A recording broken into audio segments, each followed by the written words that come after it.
Assalamualaikum warahmatullahi wabarakatuh. Selamat datang di podcast horor Gelap Gulita, tempat di mana kegelapan memeluk ketakutanmu dan setiap bayangan berbisikan cerita yang belum pernah terungkap. Malam ini kita akan menyusuri kisah yang mampu membuat bulu kuduku berdiri dan jantungmu berdebar tak karuan. Judul kita kali ini adalah Rumah Sakit Terbengkalai, karya Dio Seta. Bagi yang ingin baca langsung ceritanya, saya lampirkan linknya di kolom deskripsi ya. Oke, langsung saja. Tanpa berlama-lama, bersiaplah, karena dalam kegelapan ini mungkin saja kita tidak sendirian. Tutup pintu, matikan lampu, dan biarkan dirimu terhanyut dalam kengerian yang akan segera menghampirimu. Mari kita mulai.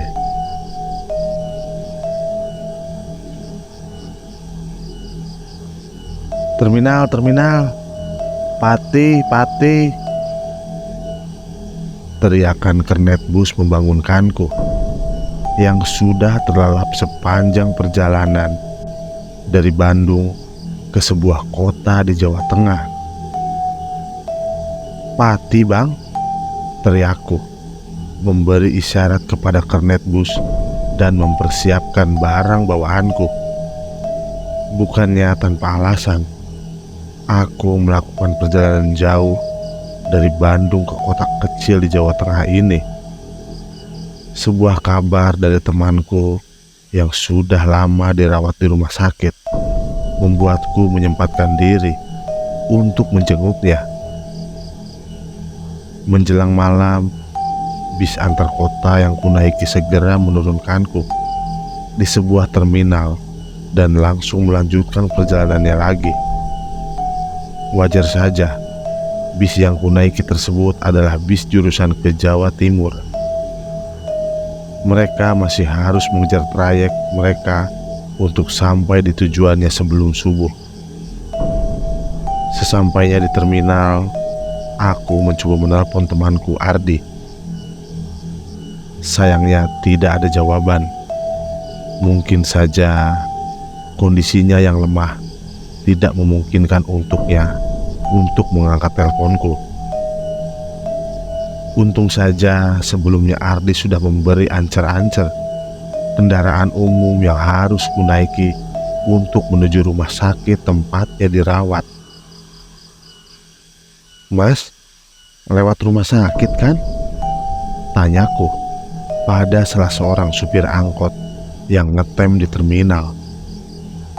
Rumah sakit mana mas? Supir itu berbalik bertanya kepadaku.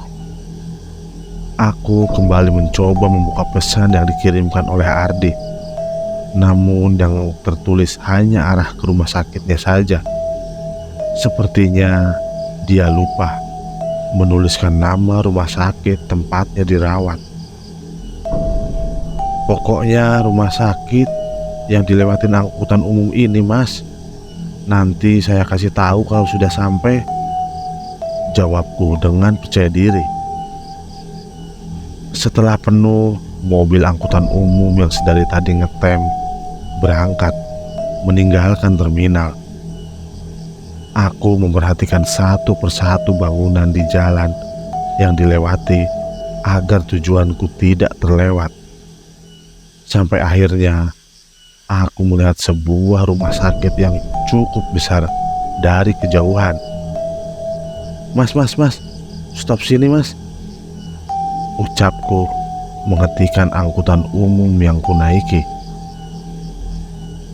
Lah mas, tenanan ning kene, tanya supir angkutan umum itu. Namun aku tidak mengerti maksudnya. Maaf mas, saya orang Bandung, tidak mengerti bahasa Jawa. Ini ongkosnya mas, nuhun. balasku sambil segera meninggalkan angkutan umum itu dengan membawa semua bawaanku. Aku berjalan sedikit hingga tepat berada di sebuah bangunan rumah sakit yang cukup kuno. Payah si Ardi, kenapa nggak pilih rumah sakit yang bagusan, pikirku. Suasana sepi sangat terasa di luar rumah sakit. Terlihat dari jauh, penerangan di bangunan itu sangat tidak memadai. Sebenarnya aku ragu untuk masuk. Namun karena sudah terlanjur sampai ke sini, aku memutuskan untuk melanjutkan. Lorong rumah sakit terlihat begitu sepi, seperti tidak ada pasien atau petugas. Langkah kakiku terhenti di hadapan meja resepsionis yang cukup tinggi. "Punten, permisi," teriakku mencari petugas yang seharusnya berada di sana. "Permisi." Berkali-kali aku berteriak, namun tidak ada seorang pun yang menghampiriku. Aku menunggu sambil memperhatikan sekitar. Perlahan aku tersadar, tidak ada satupun lampu di ruangan ini yang menyala. Semua penerangan berasal dari lampu luar yang masuk melalui jendela. Seketika aku merasa ada yang tidak wajar. Udara dingin mulai merasuk ke tubuhku dan membuat bulu kuduku merinding. Segera aku mengangkat barang-barang bawaanku dan bersiap untuk meninggalkan tempat ini. "Selamat malam, Mas. Ada yang bisa saya bantu?" Belum sempat melangkah, muncul seorang perawat rumah sakit berdiri tepat di belakangku saat aku menoleh. Iya suster, saya mau menjenguk teman saya," ucapku padanya. Suster itu berjalan ke belakang meja, seolah siap melayaniku. "Nama temannya siapa? Biar saya cek," tanya suster itu. Ardi, nama teman saya Ardi, Sus," ucapku. "Tidak ada yang namanya Ardi yang dirawat di sini, Mas. Mohon maaf," jawabnya tanpa mencoba mengecek berkas apapun. "Lah, gak mungkin, Sus. Dia bilang ke saya dia dirawat di sini," protesku yang merasa kecewa pada pelayanan suster itu. Ia bahkan tidak memastikan namanya di berkas rumah sakit itu. "Tidak ada pasien yang namanya Ardi," jawab suster itu sekali lagi dengan mukanya yang jutek.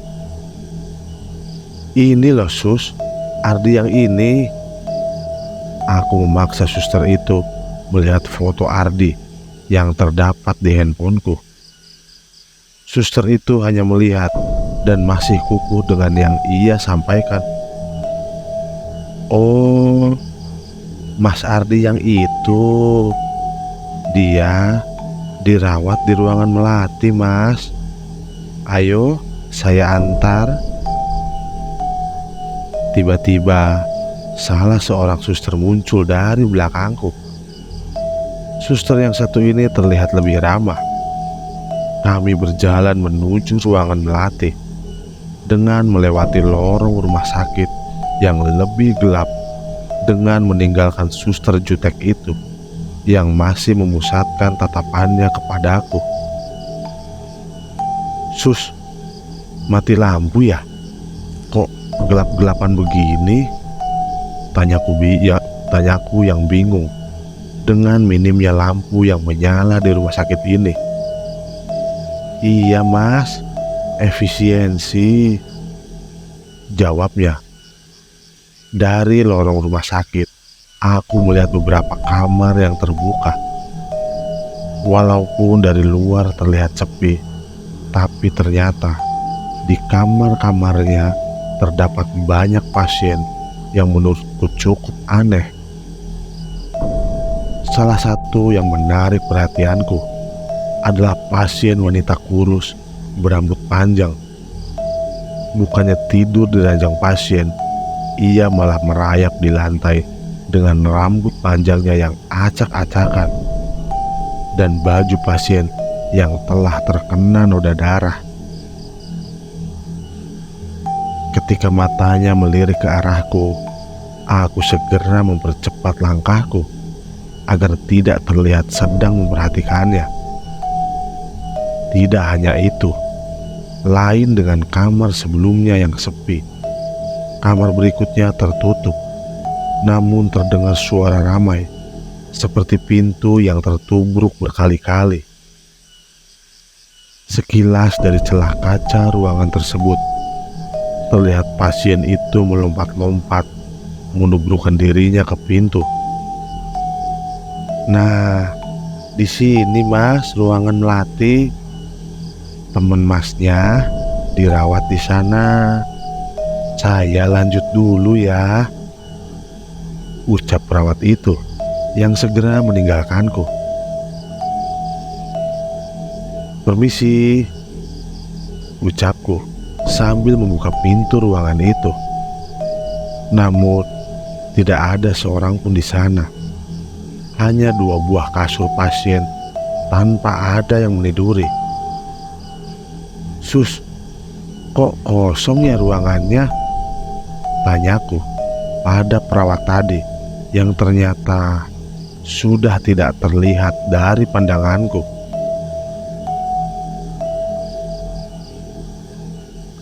Aku mencoba masuk ke ruangan itu dan mencari tahu. "Ardi, Ardi," aku memanggil temanku yang menurut informasi itu ada di sana. Suara pintu dari kamar mandi terbuka, dan dari sana terlihat sesosok manusia yang mirip dengan yang kutunjukkan pada perawat di depan tadi. Bener dirawat di sini kamu? Kirain aku nyasar," ucapku yang sudah merasa lega melihat temanku berada di sana. "Iya, gimana perjalanan? Lancar?" tanyanya sambil kembali ke ranjang. "Lancar, kamu gimana? Udah baikan?" jawabku sambil menanyakan keadaannya juga.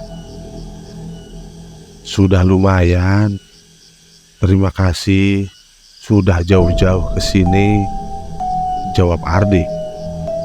"Santai aja, maaf baru bisa jenguk. Itu kasur sebelah ada yang nempatin nggak?" tanyaku yang berharap bisa menumpang tidur di kasur sebelah. "Ada, biasa pasiennya baru kembali ke kamar nanti malam," jawabnya dengan suara yang semakin lemas. "Ya sudah, kamu istirahat. Aku numpang gelar tikar di sini ya." Ardi hanya membalas dengan mengangguk. Melihat Ardi dengan wajah yang pucat, aku tidak lagi mengganggunya. Segera aku membereskan barang-barangku dan bersiap untuk istirahat juga.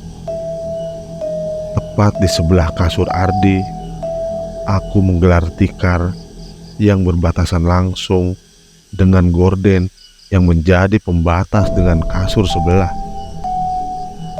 Tak lama setelahnya, rasa lelahku membuatku semakin mudah untuk tertidur. Sayup-sayup terdengar langkah kaki dari luar ruangan. Suara pintu dibuka, menyusul setelahnya. Aku tetap nyaman dengan tidurku dan berpikir itu adalah pasien sebelah yang sudah kembali. Dan benar, suara kasur yang diisi oleh seseorang terdengar di sebelahku. Ih,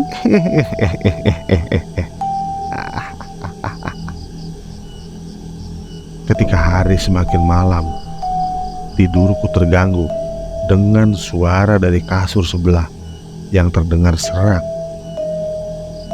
Suara itu terdengar makin sering dan diselingi tawa-tawa kecil. Aku yang merasa terganggu segera memaksa untuk membuka mata dan memeriksa asal suara itu. Sayangnya, hal itu membuatku segera menyesal. Tepat di hadapanku, di kolong kasur Ardi, sesosok makhluk terbungkus kain kafan dengan gumpalan kapas yang menutup hidungnya menatap ke arahku dengan kulit yang sudah membusuk. "Pocong, Ardi, pocong!" ucapku yang segera berdiri menghampiri Ardi. Namun sekali lagi Ardi tidak terlihat di tempat tidurnya. Aku yang panik segera mencari keberadaan Ardi dengan menyibakkan gorden pasien sebelah. Namun bukan Ardi yang kutemukan, melainkan sesosok makhluk kerdil meringkuk dengan bisul di seluruh tubuhnya, sedang mengunyah sesuatu yang berbentuk seperti ayam hidup dengan darah yang berceceran. "Tolong Ardi!" teriakku yang bersiap berlari keluar, namun tertahan oleh suara Ardi di belakangku. "Apaan? Masih ngantuk nih?" Tiba-tiba suara Ardi terdengar tepat di tempat tidurnya yang sebelumnya kosong. "Lah, tadi kamu kemana? Itu ada pocong di kolong. Ada setan di kasur sebelah," teriakku masih panik. "Pocong mana? Gak ada tuh," balas Ardi yang segera mengecek kolong kasurnya, dan memang tidak ada apa-apa di sana. "Mimpi kali, udah tidur lagi, ngantuk nih," jawab Ardi yang segera kembali tertidur.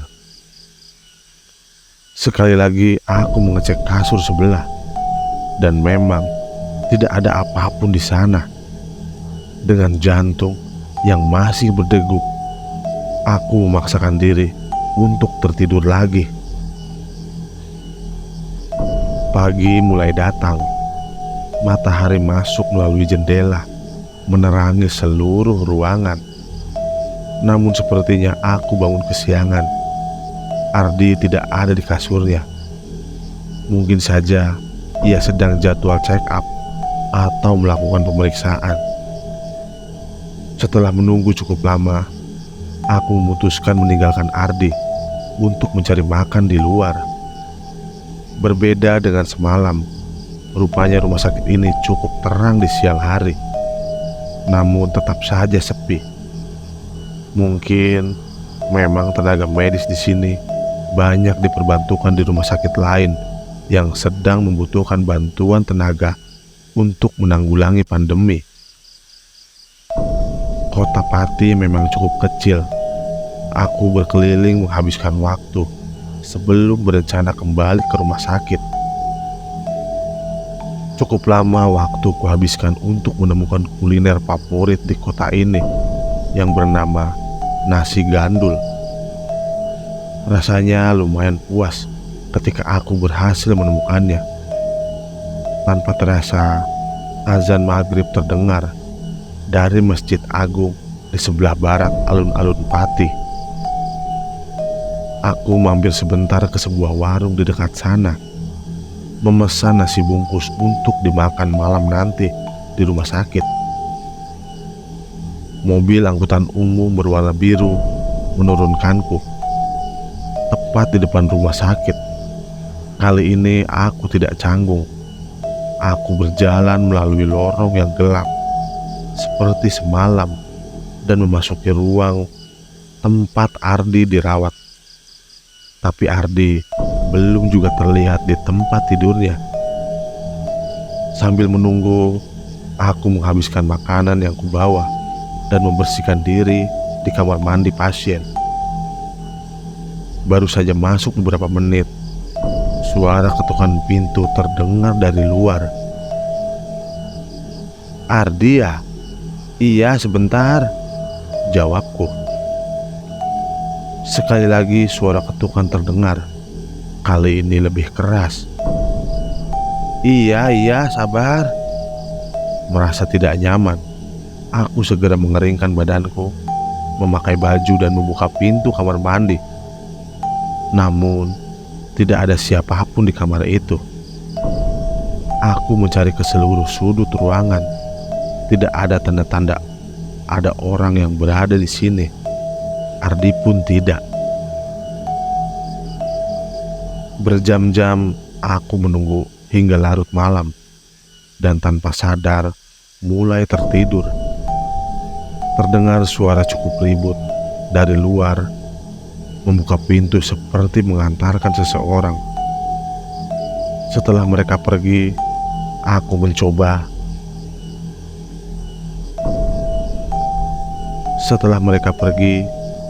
mencoba duduk, melirik ke kasur, dan kulihat Ardi sudah tertidur di kasurnya. Melihat hal itu, segera meneruskan tidurku.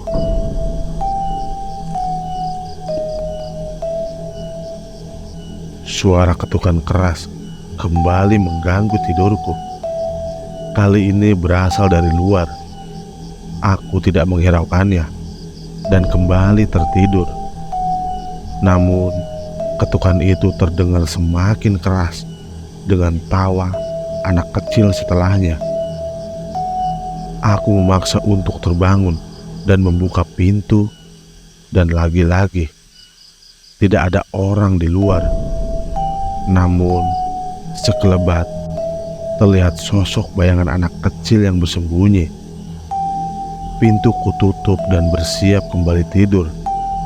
Tapi sekali lagi suara ketukan keras terdengar dari luar. Aku mulai kesal dan segera berlari membuka pintu. Terlihat sosok anak kecil berlari menuju lorong seolah meledek. Aku berlari kecil untuk mengejar, namun sosok mereka menghilang tepat di depan kamar di lorong yang gelap. Suara seperti besi dimainkan terdengar dari dalam sana. Aku mencoba mendekat dan memeriksa, namun yang terlihat membuatku terjatuh tanpa dapat berkata apa-apa. Pasien yang kulihat saat menuju ke kamar Ardi kini merayap terbalik di langit-langit kamar itu dengan lidah panjang yang menjulur ke bawah. Menyadari keberadaanku, makhluk itu merayap turun dan segera mengejarku. Di tengah gelapnya lorong malam itu, aku menguatkan kakiku untuk berlari kembali ke kamar. Samar-samar suara langkah kaki dan tangan mencoba mengikuti dari belakang. Suara cekikikan anak kecil terdengar di sepanjang lorong menuju kamar Ardi. Sesampainya di kamar, aku segera menutup pintu rapat-rapat. Melihat Ardi yang masih tertidur, aku memutuskan untuk tidak membangunkannya dan mengambil sarungku untuk menutupi tubuhku sepenuhnya.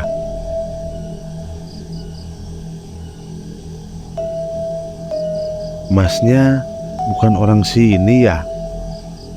tanya pemilik warung sambil menyiapkan pesananku. "Bukan Bu, saya dari Bandung," jawabku. "Wah, jauh ya? Nginep di mana?" Ibu itu menyerahkan sepiring nasi, sayur pesananku, bersama segelas kopi yang menjadi syarat wajib untuk memulai pagiku. "Itu di rumah sakit Bu, sambil nemenin teman saya yang dirawat di sana," jawabku lagi. Ibu itu terlihat bingung. Loh, bukannya rumah sakit itu udah ditutup? Memangnya masih beroperasi? Dengan raut mukanya yang penasaran, ia mengambil posisi duduk di depanku. Masih, Bu. Lah, itu temanku dirawat di sana, jelasku padanya. Ibu itu hanya mengangguk. Saya juga bingung. Katanya rumah sakitnya udah ditutup. Tapi beberapa hari lalu juga ada ibu-ibu yang dirawat dan melahirkan di sana. Ada ambulan dan mobil juga yang nungguin, cerita ibu itu. Nah, berarti belum ditutup, tapi memang sepi saja, jawabku, menutup perbincangan itu.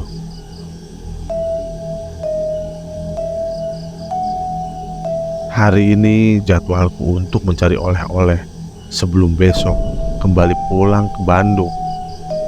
Sekalian saja aku berkeliling mencari spot-spot foto untuk kenang-kenangan. Hingga tanpa sadar, hari sudah mulai malam. Ardi, besok aku pamit ya. Udah cukup kan aku nemenin kamu 3 hari di sini, ucapku pada Ardi yang masih dengan posisi tidur ya. Iya, terima kasih ya. Malam ini tidur yang nyenyak, biar di jalan gak kecapean, balasnya. Tenang, tapi habis aku pulang ada yang nungguin kamu lagi gak? Tanyaku. Banyak, santai saja. Banyak yang nunggu di sini, jawabnya. Ya sudah, aku istirahat. Aku juga mau tidur, ucapku sambil menyiapkan sarungku. Sebelum sempat tertidur, Ardi mengubah posisinya dan melongokkan kepalanya ke arahku yang tidur di bawah. Malam ini jangan keluar kamar ya. Apapun yang terjadi, jangan keluar, ucap Ardi. Emang kenapa? Tanyaku penasaran. Namun Ardi tidak menjawab dan segera tertidur. Aku tidak mempedulikan lebih jauh. Toh tidak mungkin juga aku keluar malam-malam. Segera aku menarik sarungku dan tidur.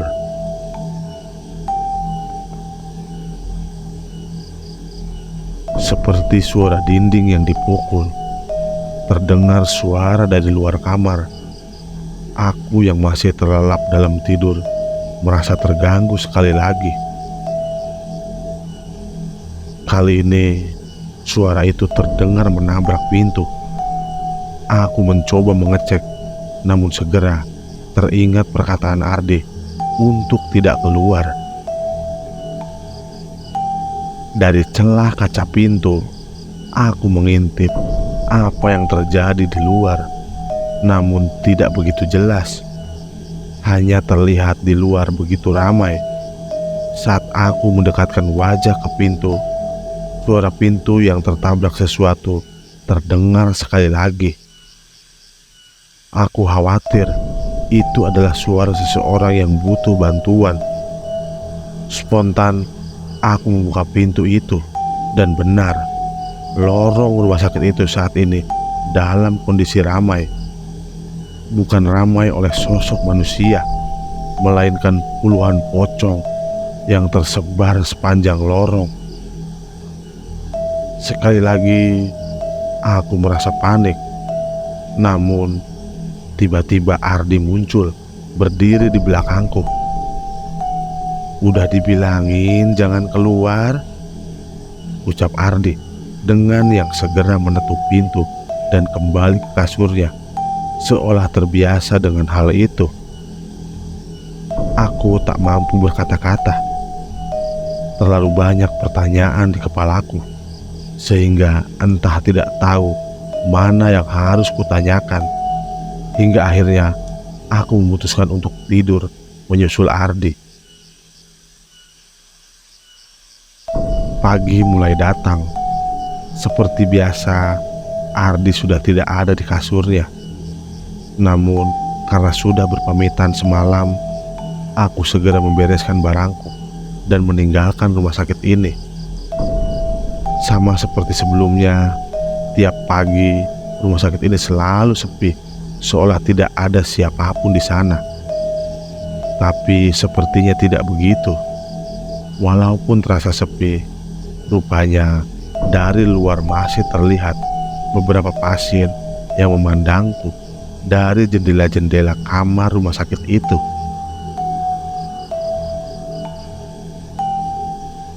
"Mas, mau ke Bandung?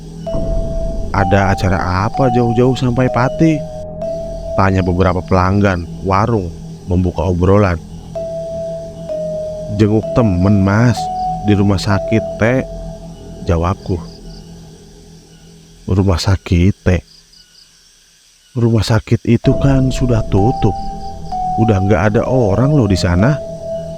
Salah satu pria tidak percaya dengan ceritaku. "Gak mungkin, orang teman saya dirawat di sana. Saya aja nginep 3 hari di sana," jawabku, membantah pernyataan mereka. "Walah, telung dino. Nganti turut telung dino ning kono."